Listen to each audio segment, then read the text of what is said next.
If you've ever tried navigating Jira settings, you already know it can feel a bit overwhelming. But don't worry, in this video, I'll walk you through the complete guide on how to delete your Jira account step by step so you don't miss anything important. Whether you're switching platforms or simply cleaning up unused accounts, this guide will make the entire process effortless. Let's get started. First, a quick note. Jira is one of the most widely used project management tools across tech teams, developers, and organizations worldwide. It's built for task tracking, workflow management, and team collaboration.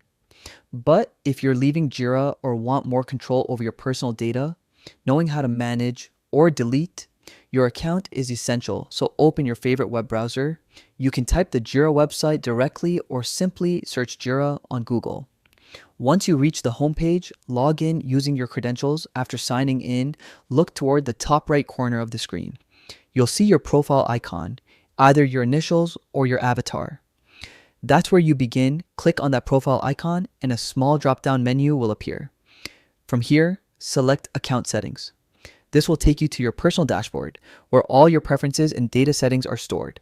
Think of this as your control center for everything related to your Jira presence. Inside your account settings, take a moment to explore the different sections. You'll see options to update security info, manage privacy, change personal details, and yes, delete your account. If you intend to delete it permanently, keep in mind, this action usually cannot be reversed. Once your account is gone, so is your access to Jira projects, tasks, comments, and any connected Atlassian services. So before you proceed, make sure you back up anything important.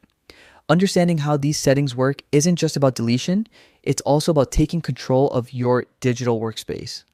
Knowing where to find your options saves time, protects your data, and helps you work more efficiently across all your Atlassian tools. And that's your full, updated guide to deleting your Jira account. If this walkthrough helped, don't forget to like the video, subscribe for more quick tutorials, and drop your questions in the comments. Thanks for watching, and I'll see you in the next one.